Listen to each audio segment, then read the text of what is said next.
Good morning, everybody. It's Jeff Goldberg for the Sales Pro Network. It is Friday, June 3rd, 2022. It's a dismal day here on the East Coast, but I'm excited to be with you as always.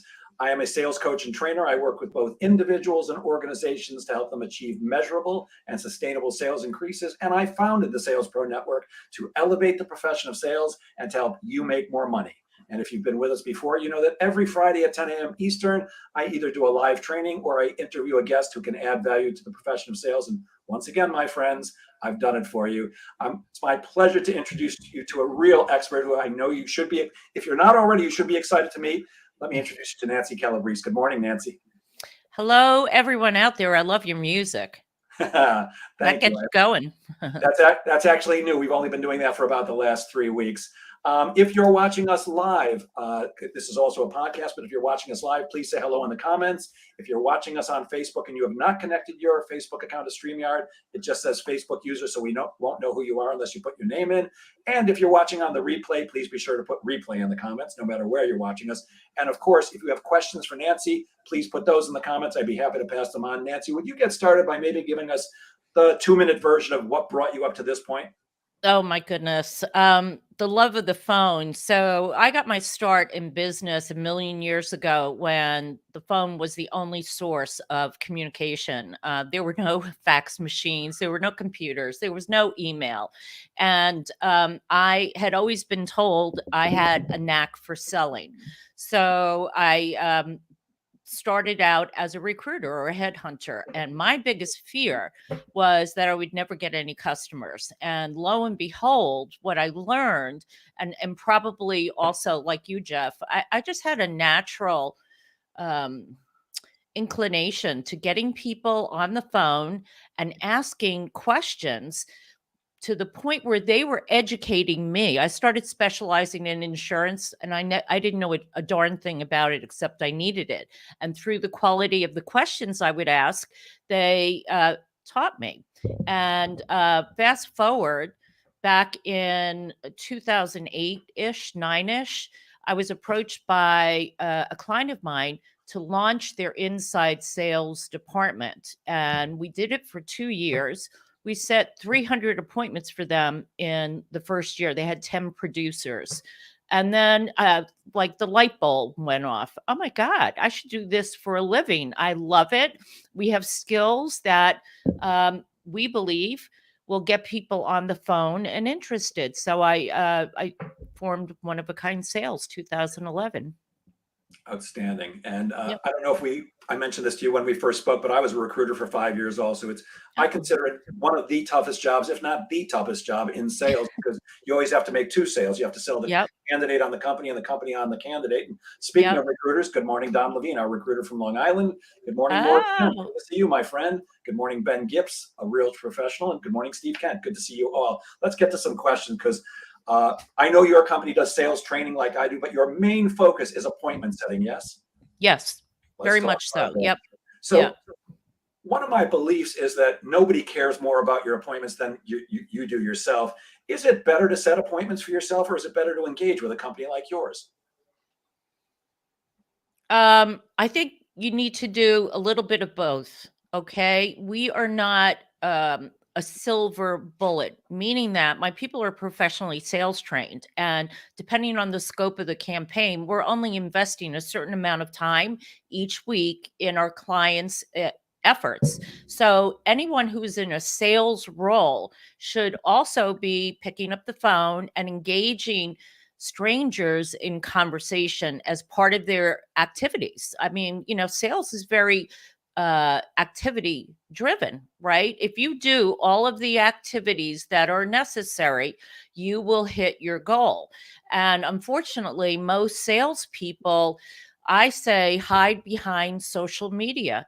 They just believe it doesn't work. They're afraid of rejection, and it won't work unless you do it consistently. It won't work unless you practice, practice, practice, and you've got to make that commitment to do a little bit of that along with your LinkedIn outreach, your email outreach, the Twitter and so on. So every channel in marketing is critical to get the whole program off the ground, hit your goals. I could not agree more. I always share with my clients, you know, you need a blended approach to prospecting there. And I still believe, and I argue with people about this all the time, that cold calling, when it's done properly and Mhm. consistently, is still the most cost effective and time efficient way to fill your calendar with appointments if you don't have them. Should you be Oh, using LinkedIn? Absolutely. Should you be doing referrals and networking and all that other stuff?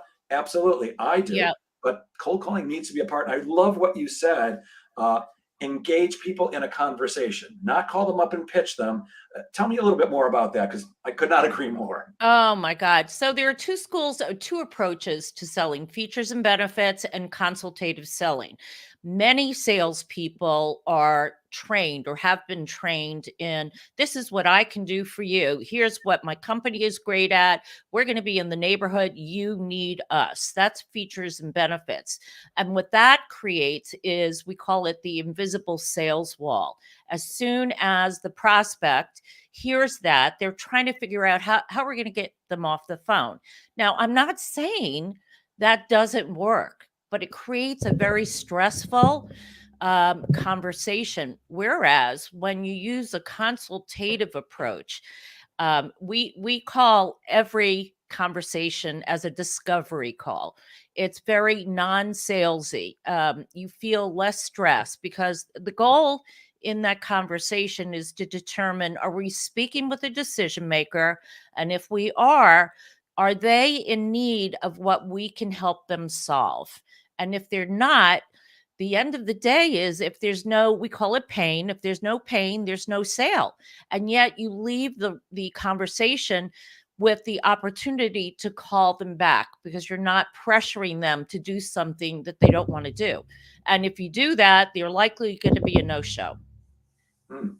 I have a Yeah. slightly different approach to pain selling because that is what most sales trainers like us think. Either pain selling or need selling. You have a Right. need, you fill it, you're going to make a sale. They have a pain, you fix it, you're going to make a sale. My feeling is this: of course, you're looking to uncover needs and pain, or one or the other, or both. But Right. I think salespeople leave a lot on the table if they're only going for pain or needs. Because what I like to do and what I teach is find out what makes sense to people, find out what they're doing now, and then show them a better way. Like for example, my first big client was a telecommunications company selling telecom service. Well, they were selling telecom service to people who had no pain because they already had service. So if you Okay. only go after pain or needs, I think we leave a lot on the table. And you say that people should differentiate themselves by being natural and human on the phone. I like Yep. that a lot. Can you elaborate a bit on that? Because I'm with you Yeah. 100%. Listen, I often, when I onboard a new employee, one of the first questions I ask is, who's your favorite actor or actress? And they tell me. And I said, well, today you are that person. And I emphasize that because the art of communication really requires a deep understanding of communication styles, and you have to become an actress or an actor. First, you start with a script. And yes, everyone, you should have a script. It grounds you, but the script becomes internalized in you. So after a while, you don't need it, but it's always good to have it handy, right? You also should, as an actor and an actress, once you own the script, it makes the conversation so much easier in discussion. And you can be genuine by using your voice, by intentionally maybe stuttering. You want to sound like you're having just a regular conversation. But to your point, Jeff, it's interesting. So I guess we kind of disagree. Um, you're right. Everybody has a cell phone, but why would they change, right? If people were delighted with the service that they have, is it really a good investment of time to keep pursuing that prospect until they're really ready to move? Do you know what I'm saying? I do, So, and yeah, it's only a good investment of time if you can show them that you've got something better. right. If they're thrilled and they've got everything they need, you're not going to. But the No, fact is, we don't need everybody to need our to be our problem. right, We just need right. enough people, which emphasizes the need for exactly what you teach people how to do, what you do for them. They got to speak to enough people because not everybody's going to be right for them or them right for each other. That's Um, right. Yeah. and I love what you said about a script. When I teach cold calling, people cringe when I say you got to have a script. And the example I always give is not that he's my favorite actor, but Arnold Schwarzenegger in The Terminator. Okay. Everybody knows the famous line from the Terminator movies, "I'll be back." And I always like to say to audiences, do you think that Arnold Schwarzenegger showed up on the set one day and decided, I'll say I'll be back. That'll be a good thing to Right. do right here. Right. That's going to fit Right. in. No, he didn't do that. It was Right. written in the script. It didn't sound like it was written in the script because he made it his own. He Yeah. became the robot that came back from the future to kill John Connor. And I'm sure I would bet, I don't know this for a fact, but I would bet he practiced it. I'll be back. I'll be back. I'll be a million times until it got to the right place and it became his own. But Yeah. I could not. Yeah, and again, when we all see these talented people on the big screen, we don't think that they started with a script. It was very natural. But every actor has a script. That's a starting point, and then they make it their own. Yeah, and I'm always stunned by the versatility of some actors. I'm rewatching the show Ozark right now. Have you ever seen that? Yeah, I haven't Jason seen the whole Bateman. season though. Yeah. Well, I'm rewatching it because I'm just incredible and great acting on everybody's part. I mean, Laura Linney. I hate her in that. She's just. I love her in other things. She's just brilliant, a brilliant actress. But Jason Bateman, if you've seen, I think it's called Bad Words. It's a comedy. Great comedy actor, and here he is in this heavy, serious role because they do make it their own. Yeah. They are actors, and sometimes we need to be too. Yeah. Yeah. Um, how does one set sales urgency? I read something like that in one of your LinkedIn posts, and that's always difficult to do. How do we create? How do we make it as important to them as it is to us? It's really interesting. I had a conversation with a prospect yesterday who owns a cleaning business. And she was asking me some really good questions, and she seriously needs to add an outbound effort to her marketing campaign. And she said, "Well, I think I'm going to do it in September." So when you hear a salesperson, push something off, or a prospect push it off, you sit back, and I mean, we all have to think, like, why are you putting this off? And so what I did, right or wrong, I pointed out, cold calling is not a silver bullet. You are able to develop relationships, and if you wait until, say, a couple of months down the road, what's happening to all that business while you're not making the effort? Somebody else is going to get that business.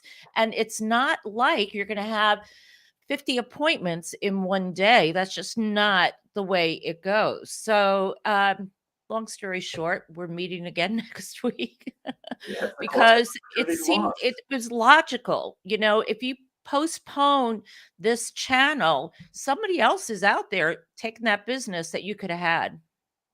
Yeah, well, people don't like to make decisions because they know there's a consequence to making a decision, and they typically think, what if I give Nancy a bunch of money and it doesn't work out? What if I pay Jeff a bunch of money and my sales Right. don't increase? And that's the way brain science works. We tend to go Right. to the negative first. But I'm with you. My question when somebody says, let's do it next quarter or next year or whatever it is the first question is always, well, what's going to be different between now and then? And then the other question is, when did you want the results? I mean, in my case, in your case, what they're really looking for, they're not looking for more appointments. They're looking for increased sales. So Right. when did you want more sales? Next year? Right. Next quarter in September? I don't get it. Right. Now, I'm not Yeah. going to say I don't get it to the prospect, but that's kind of the conversation you have to have, because when we understand that the sales cycle, the buying psychology is, I don't want to make a bad decision. It's Right. on us, the salesperson, to help them see that investing now is a good decision. And what Yeah. what could be more important than what you provide? A solid stream of qualified appointments with decision makers. I don't care Right. how good you are at selling, and you and I are both pretty darn good. I don't care how good you are. If you're not speaking to enough people, you cannot close enough business. No. No. And you bring up the key word, qualified. There's a difference in qualified appointments and just meet and greets. And so we usually And we totally encourage that our clients engage us for the quality of the appointment and not focus on the volume, because if the quality is there, they're going to be likely to be able to close that in the short term.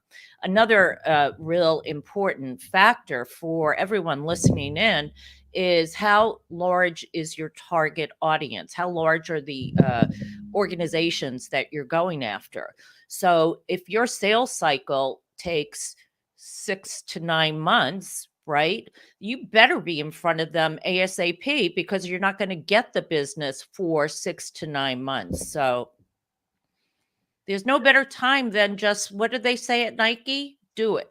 Just do it. Exactly right. And something you said before, it's not only got to be effective, it's got to be consistent. Because Yep. one of the things that's absolutely true in prospecting of any type is anytime you stop, there's going to be a blank space somewhere down the road. In the example I always give, in my case, when I'm selling sales training as opposed to the other services I sell, it takes me 4.5 months from the time I first meet with somebody till the time I get paid. Now, there's a whole bunch of reasons why it takes that long. There's a lot of stuff that has to happen, several meetings, closing, putting the program, all that stuff. But the point is really not that that's a long time. It's that if I don't prospect today, I can't get paid 4.5 months from today. And if I don't prospect on Right. Monday, I can't get paid 4.5 months from Monday. And eventually, look, you said earlier, you don't know why most people don't like it. I do. Most people just don't like rejection. I don't like rejection, but I like money more than I fear rejection. I like taking care of my family more than I fear somebody saying, I'm not interested, or whatever excuse they're going to give me. And if Right. you're not consistent, that's what causes the ups and downs of selling. A good week followed Yep. by a bad week, a good month followed by a bad month, good quarter, and so on. Well, here, you know what? Listen, what gets me, August and December. People say, don't bother. Don't bother calling. Don't bother prospecting. We set appointments during Christmas week. Every year without fail, we set appointments in August. Not everyone is on vacation, right? And you never stop. You always have to touch. And maybe it's a statement. It's a good way for salespeople not to have to pick up the phone. Oh, again, I could not agree more. You can't sell the week of Christmas. You can't sell after Thanksgiving. My favorite is, and it's already summer now, but the last 2 months, Jeff, what do I do? Summer's coming, and you can't sell during the summer. And I always ask the same question. You actually already gave the answer. Why can't you sell during the summer? And the answer Right. I get every time is because everybody's on vacation. Did you take a vacation last summer, Nancy? Yes. How long? A week. Yeah. Summer's 8 weeks or 12 weeks, depending on how many months it is. But it's not, I don't know anybody who goes on vacation for the entire summer, and they're not all on vacation at the same time. Is it a Right. little more difficult to get people on the phone in the summer? Maybe. Friday afternoons could be a little bit tough, but there's still people. You and I are working, and it's Friday. Yep. People just Yep. love excuses. They love to make excuses. Morris Stemp, who's a brilliant guy and really good at what he does, says one of the concerns I've had with appointment setters is that they are not willing to get paid only on closed sales. If the quality is there, as you say, then you should accept payment only on closed business. How would you answer that for Morris? Hi, Morris. I don't agree. I believe that the person setting the appointment has the hardest job in the sales process. I personally wouldn't want my livelihood dependent on another person's ability to close. So what we do here is my people are paid hourly, and they're also incented. So for every appointment, well, we categorize our um, clients into tiers. Tier one would be easy to get an appointment, up to three, real tough. Okay. And there's a different bonus value for each category. Uh, we get paid twice a month. So each payroll period has a threshold. And I'm just going to throw this out. Hi, Morris. Morris is a friendly guy. Oh, yeah. So I'm going to throw this out. So in a pay period, say we expect, based on history, you're going to be able to get at least 4 appointments. If they hit 5 or more, that bonus amount gets doubled. So you want to incent those people that really have the hardest job in the sales process, and keep them. I don't like to you don't put anybody on a pedestal, but appreciate the hard work that they do for you. Yeah. So, I think a better question would have been, instead of you only get paid if Morris or I close the deal after you set the appointment for me, I'd be happy to pay you for appointments, but I'm guessing you get paid whether you set appointments or not. There's some weekly or monthly fee, Yes. then maybe a commission on top. How does that work? Yes. Yeah, well, we have a monthly retainer. Our term is minimally 6 months. People say, why 6 months? In our system, we when we work with a client, we collect 3 months worth of leads, and we supply our clients with up to 1,000 leads. And we break the leads into 3 months. So month one, we'll have a batch, say 200, month two, 200, and month three, 200. And so when you first call on a lead list, right, we're going to call for 4 weeks. They're going to be 8 to 12 touches to try to get that decision maker on the phone. And if we cannot get that person, they're recycled for 3 months. And, during the course of the month, we're going to speak with people that just have no need, and that's okay. We could say DM no is a not now, recycle. And then the goal is to get a decision maker on the phone that really is experiencing a challenge or two that you can solve. We ask them to talk about it, we get the detail, and we schedule the appointment. Now, the reason why we go minimally for 6 months is in order to breathe life into a call campaign, you've got to hit that list more than once, right? So we only get, say, in 6 months, we're hitting that list twice, which is nothing in the life of a sales cycle, right? The course of the year, we'll be in front of that audience 4 times a year, each time for a 4-week period. And then what I recommend is in the months that we are not calling that group of leads, have you and your team connect on LinkedIn, do some emailing so that when we get back in front of them on month 4, they're familiar. It makes it easy. Yeah, I think it's a Yep. misconception that many people have, that people like you and me can just pick up the phone and make an appointment. And when you and I started out, that Yeah. was much easier because there was none of the other distractions. Look, you Right. and I are old enough that we were before fax machines, and there were no computers. Right. Everything was the phone or knocking on doors, and it was there was no voicemail. Right. You got either the person or the assistant. It was much easier. Today, it's incredibly difficult to get through, and it depends on which study you read, but it takes between 12 and 18 touches just to get somebody on the phone or get them to engage with you. So, to me, that is the value of somebody like you, who who will take the time. I'm laughing because Morris said my clients have a tiered program as well. Some tears are Some a tears are stream a of stream of tears. tears. He's not only brilliant, but he's also funny. Hey, I like his glasses too. You know what? When I saw you this morning, I said, my friend Morris Stemp has the same thing. It makes you stick out, that's for sure. What do you mean by creating the investment agreement?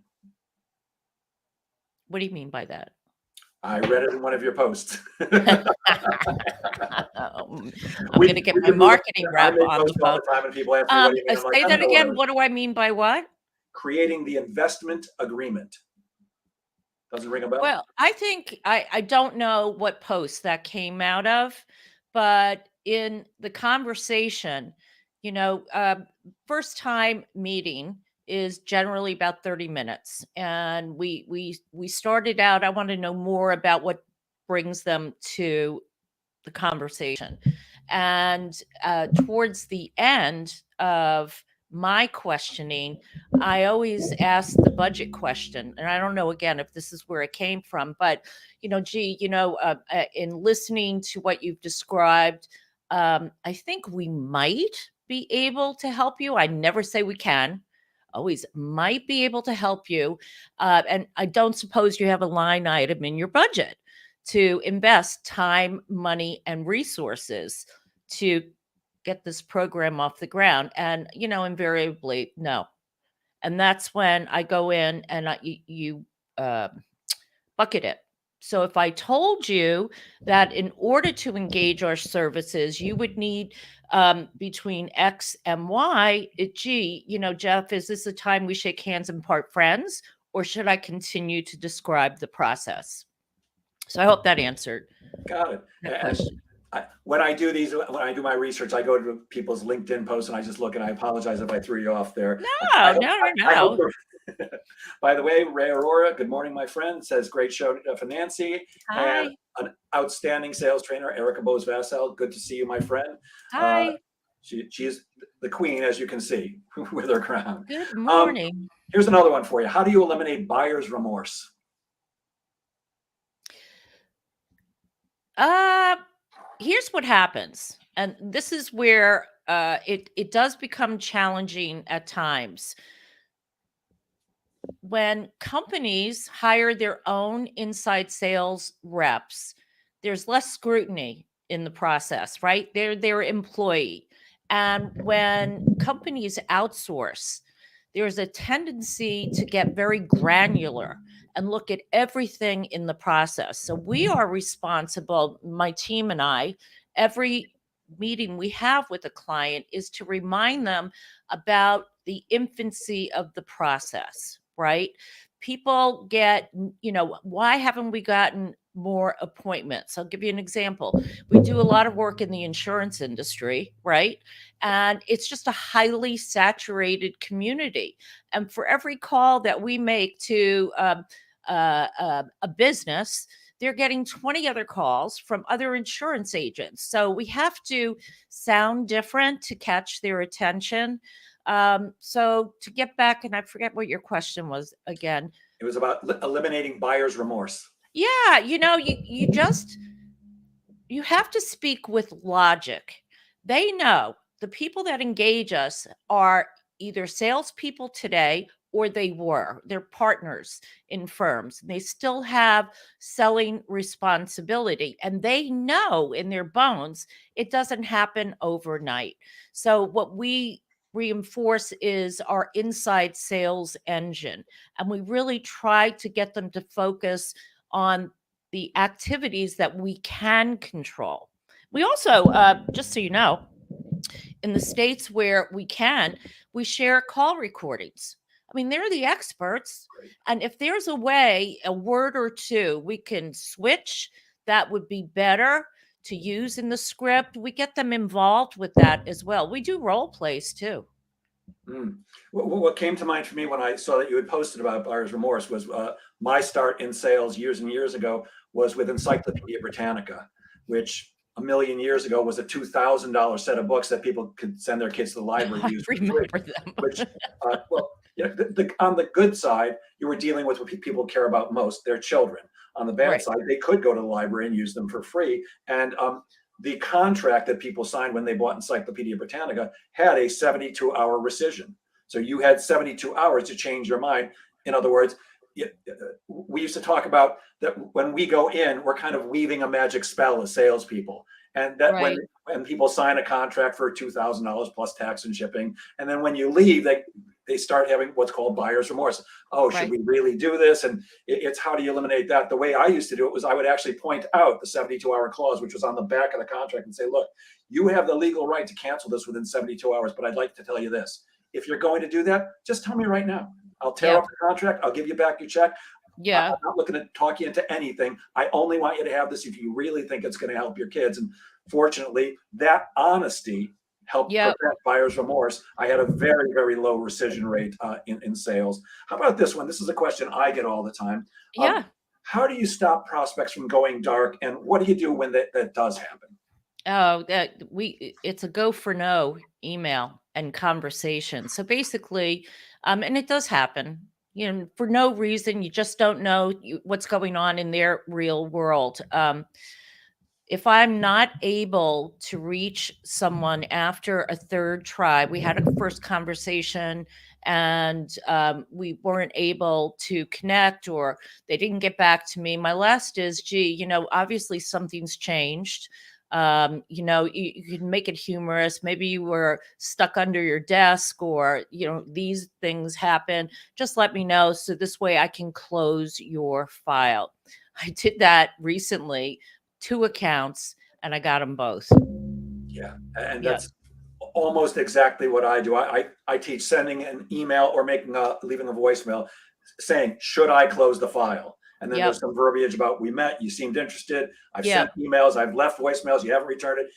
If you're interested, let's move this thing forward. But if you're not, simply reply with, please close the file, and I'll never darken your door again. And my experience with that and with teaching it to lots and lots of people is that the vast majority of the time, people will come back to you and say, no, no, no, don't close the file. I just got Right. busy with fill in the blank with whatever their excuse is. Right. But now you've got them re-engaged. Uh, Right. Good morning, Beth But you know what? Granger. I think it's so important that salespeople move on. You don't want to be stuck in a space where obviously nothing is happening. You're wasting minutes. You could be on the phone with a brand new prospect, schedule that appointment, and close a deal. Yeah, so often I see people chasing prospects that are never going to become their clients just because I've reached out 100 times. Well, you could have called 100 different people. It's Right. like I'm guessing you probably have a similar experience. I'll get people who say, "Yeah, yeah, I called for 357 days on a row, and on the 357th day they picked up, and it turned into $1 million deal." 357 days in a row. First of all, you're a stalker and a pest, and look at all the other people you could have called in that time. Right. Anyways, good morning to my friend Beth Granger, a brilliant LinkedIn trainer and expert in social selling. How about this one? How important is pre-call preparation, and what's the best way to prepare for a call? Um, well, if you're doing a cold call, you never want to spend a lot of time doing research. Never. We call it the one by one. You can, as the call is being dialed, you can look at them on LinkedIn or maybe go to their website. That's it. Because the reality is, we are in voicemail land these days. And if you have a CRM that allows you to pre-record your message, even better, because then the message is consistent. You get the voicemail on the phone, you just hit voicemail 1, 2, 3, 4, and you're moving on to the next one. For a first time meeting, you should research. You definitely want to connect with them on LinkedIn. We use, I don't know, are you familiar with Crystal Knows? No. Yeah, it's Crystal, Crystal, knows, Knows. It's a plugin to LinkedIn.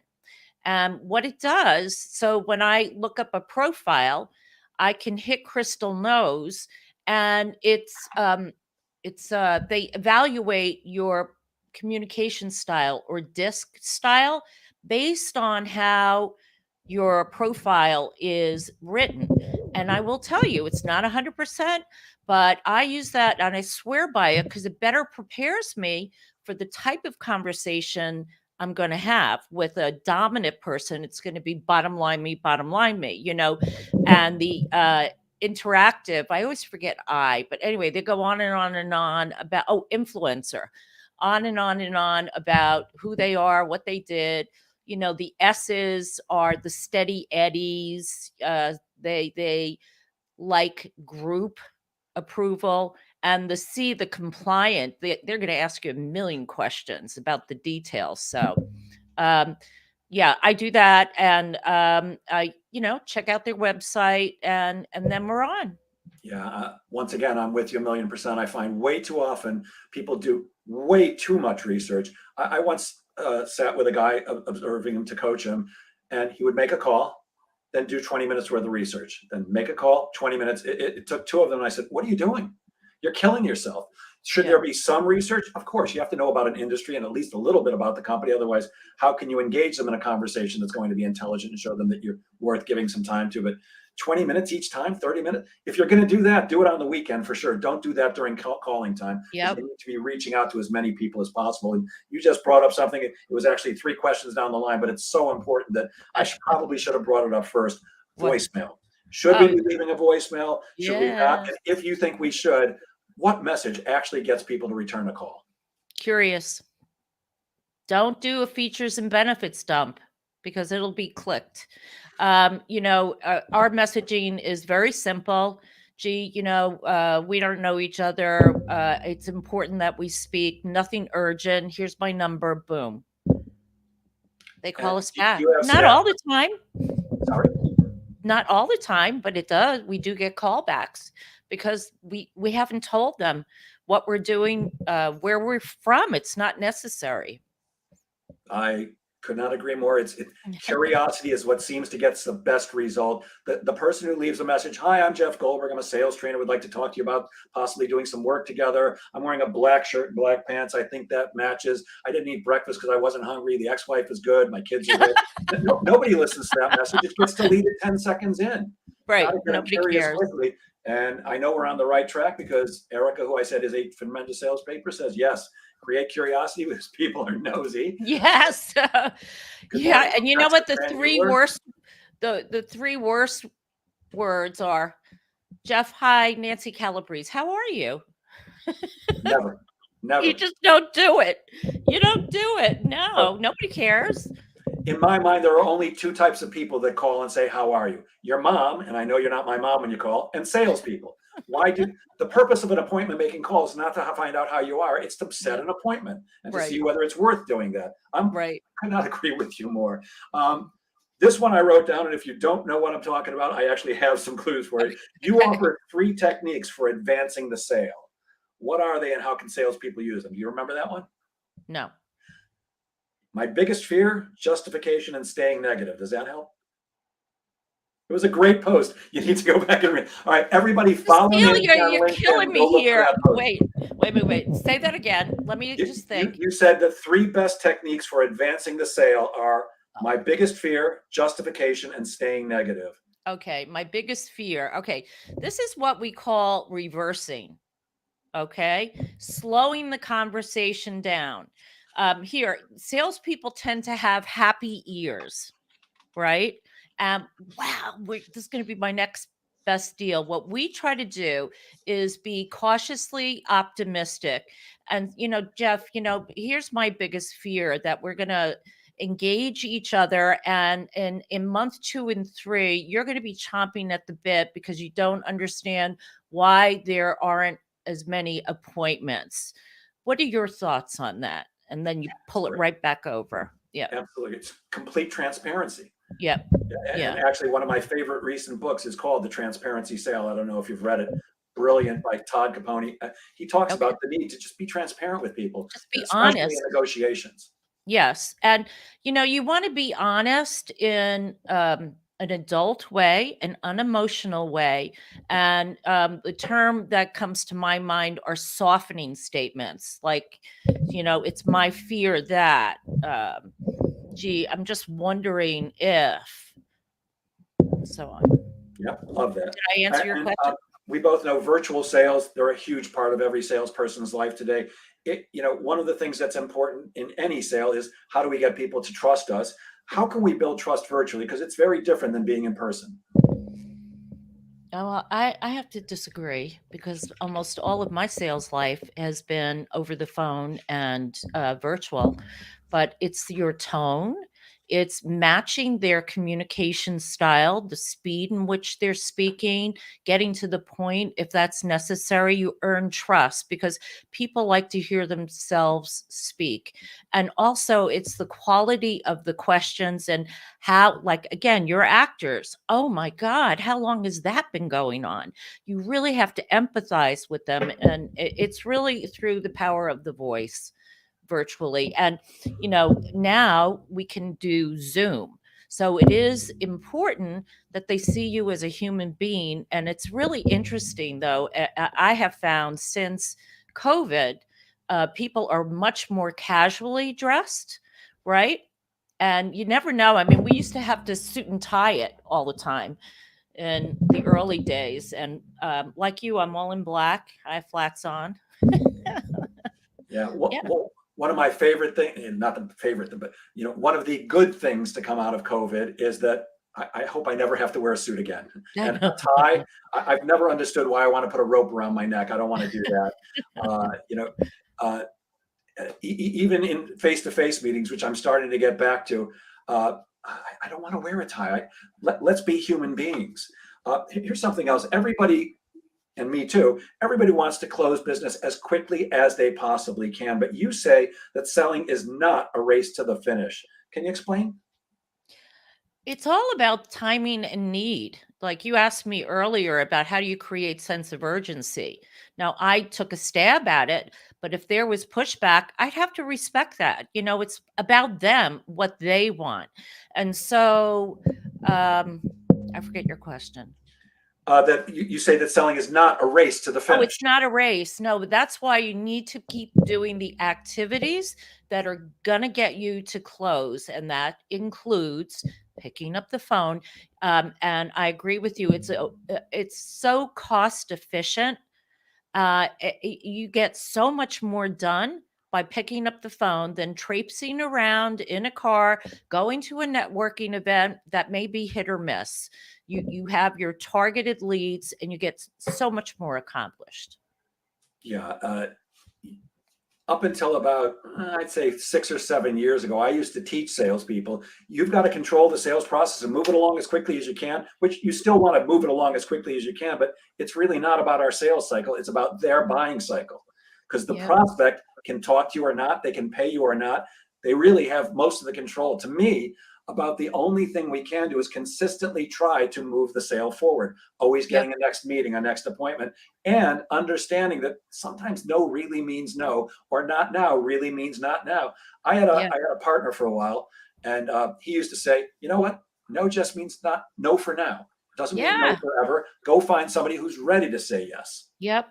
Yep. Go Yep. for no. Andrea Waltz and her husband wrote that book. And yeah, you know, no is a good word in our company because that means Absolutely. you're getting closer to the yes.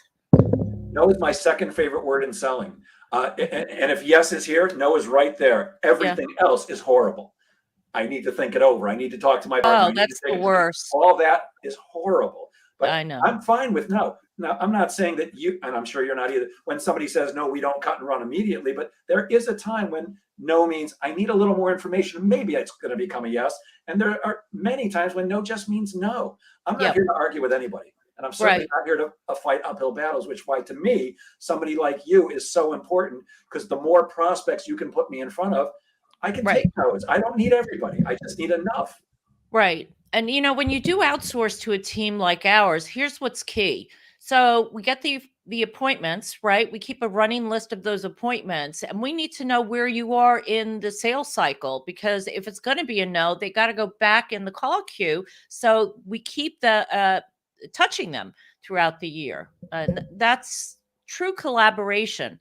Another important point, if you are working with an outsourced provider, engage them. Let the team get to know your culture. Every culture is different. And the more you offer guidance, your expertise, the stronger the team will be.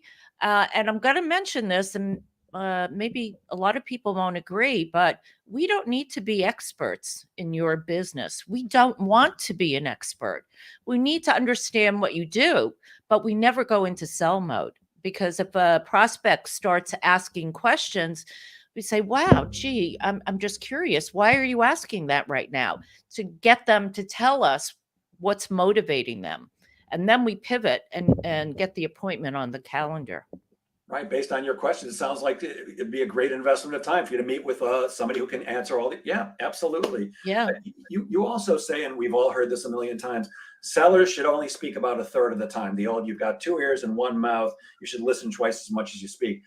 I do have a methodology for doing something similar, but how do you get prospects to speak twice as much as you? It's just the quality of the questions. So at the end, they're frustrated. They don't have enough qualified leads in their pipeline, or they have salespeople that won't pick up the phone. And finally, they're concerned about, are we going to hit our goals? Now, Jeff, I don't want to pretend to know your business, but is any of this relevant and worth a conversation?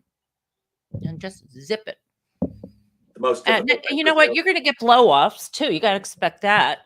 They don't know you from Adam. Okay. Gee, so your sales team are knocking it out of the park?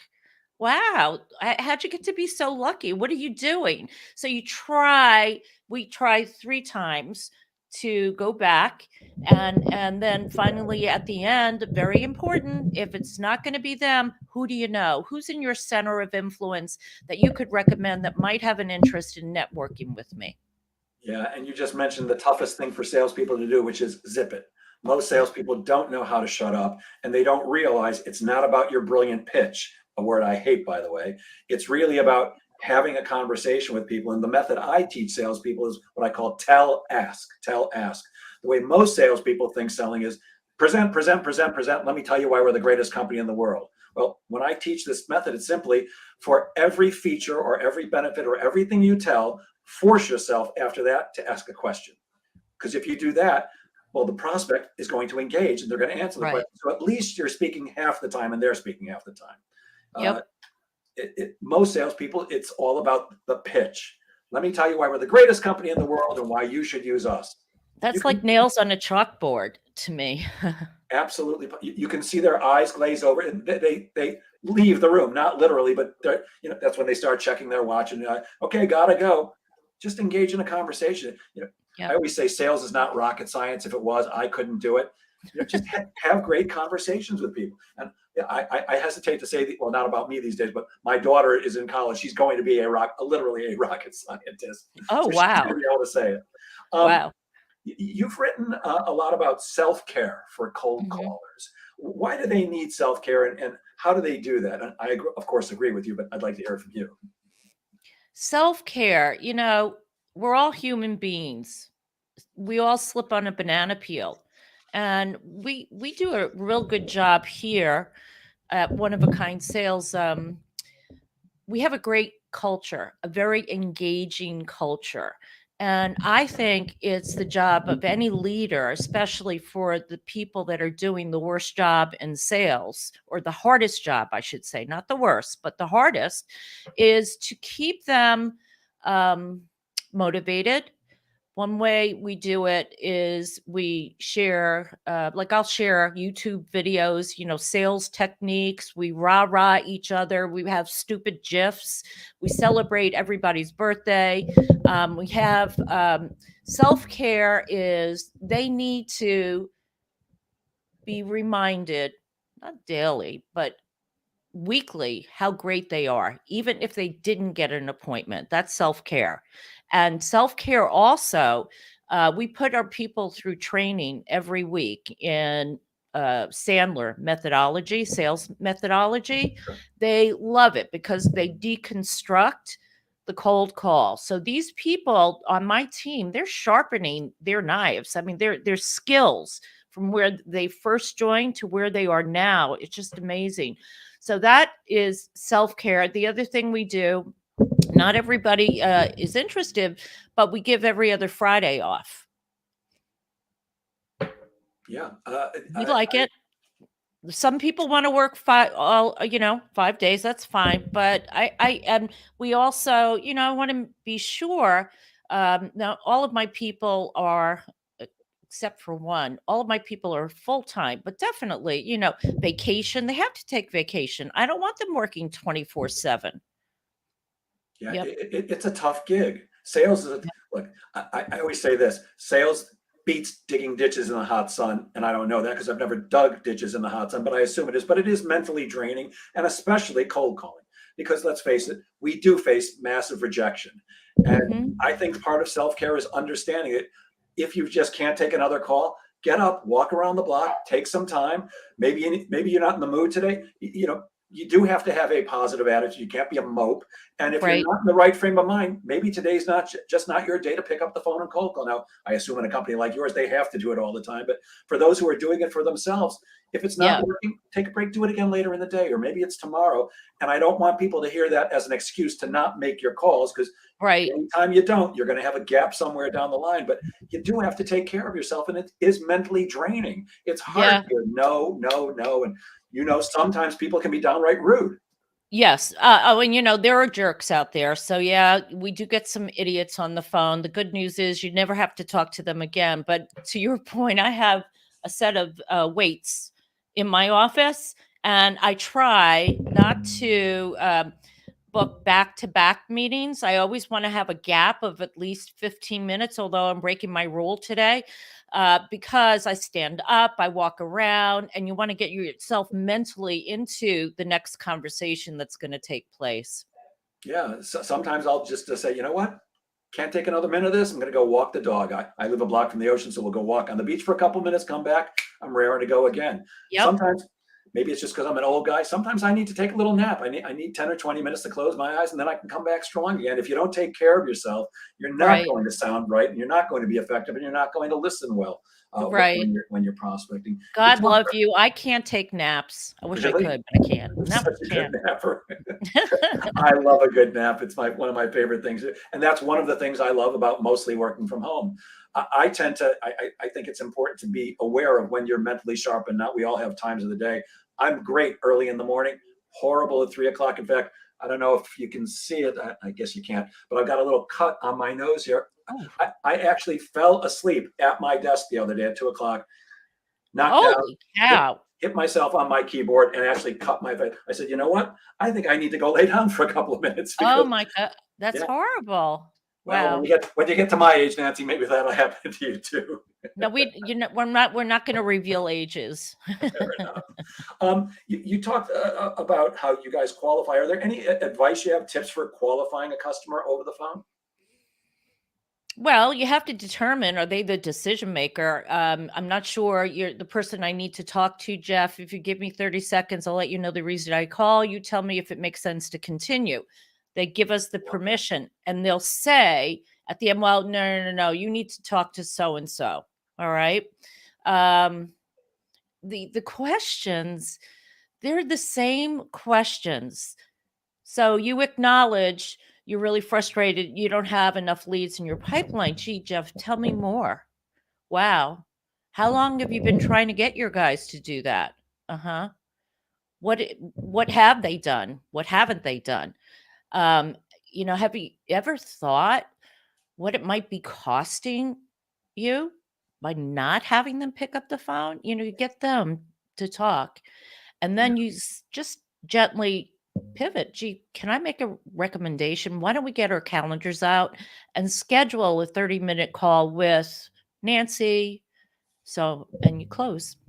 Yeah. What I find is that a lot of salespeople use a lot of qualifying questions to find reasons not to meet with people. They'll ask 8, 10, 12 qualifying questions. And I have yet to find a company or a salesperson that needed to ask more than two. I once did a training program for a Smith Barney on cold Mhm. calling. And there was a guy who he was dripping success. You could tell his tie cost more than my suit. And all day long, he was being forced to be there. And he's not buying into anything I'm saying. And I start talking about qualifying questions. And the guy, he's got to look up, finally raises his hand. I go, oh, Steve, finally, what do you got for me? He goes, Jeff, I'm incredibly successful. I don't have any time to waste, and I don't talk to anybody who can't put $500,000 into the market with me. I've got 12 different questions I ask before I'll meet with somebody. I taught him to ask one question, and the question was, if you like what I have to show you, do you have $500,000 that you can put into the market with me? He didn't need the other 11 questions, and I think Yeah. too many questions turn Yep. people off. You're totally right. I had this conversation with a client that we're onboarding. Same thing. Sometimes clients give us a list this long of qualifying questions. You're only gonna in our world, we can get through maybe 3, maybe 4, but it's usually 2. Yeah. Look, the only for me, I ask zero qualifying questions when I'm from selling my services because the only Mhm. question I really want to ask is, do you have a lot of money? And if you like what I have to show you, will you pay that to me? There's nothing else I care about. I'm letting people know up front I'm a sales coach and trainer. Am I going Right. to meet with them and find out they don't have salespeople? Right. Probably not. And I No. love what you said before because let's say something, it just doesn't go well. I'm still going to ask for referrals because I'm always going to treat people with respect and professionalism. And there's Right. no reason why, if at the end of a meeting they say, I'm just not interested at all, and they're really not, why I can't say, I got it. If anything changes, please do let me know because I'd love to work with you. And by the way, who do you know that I should be speaking with? Yep. And salespeople would be shocked at how often, even though they're not ready to do business with you or take a Yep. meeting with you, they know somebody else. Why not Yep. make your life easier by asking for referrals? We're almost out of time here. Let's see. What's something that almost nobody agrees with you on? Cold calling works. I agree with you, Nancy. Right, Nobody right, else right, does. right, right. Well, let's finish with this. What's the one takeaway you'd like to leave the audience with today? I think just going full circle that outbound prospecting, cold calling, telemarketing, whatever you want to call it, is a real critical channel in all of your marketing efforts. I assure you, if you're not doing it and you're finding excuses not to do it, somebody else is getting that business. So keep that in mind. Cold call, just with practice, practice, practice, you will increase your sales. And I'm hoping you're all going to do it. Outstanding. Nancy, I'm sharing my screen. Could you please tell people how do they get in touch with you if they're interested in having a conversation with you about any of your services? Oh, sure. So oneofakindSales.com is our website. My phone number is 908-879-1322. You can find me on LinkedIn, Nancy Calabrese, Calabrese. And I hope to hear from you. And I can't tell you how much I love that you said your phone number slowly, which is something I always teach people to do when they're leaving a message. I can't tell you how often. My number is 516-608-4136. I know. I know my own number and I can't write it down that fast. So No. brilliant. Nancy, thank you so much for sharing generously with us today. Yes. Is that your book in the background there? Yes. Would you like to hold it up for us and tell us the name? Sure. This is the Inside Sales Solution. For those of you, you can find it on my website. I speak about how to build your own inside sales department. So enjoy it. I'd love to get your feedback on it. And again, hope to hear from you. Outstanding. Nancy Calabrese, thank you so much for your time and generously sharing your brilliance with us today. I really appreciate it. I'll end this as I always do. Gang, please remember that sales is a game of making things happen. So get out there and make sales happen. Have a great weekend, everybody. Thanks again, Nancy.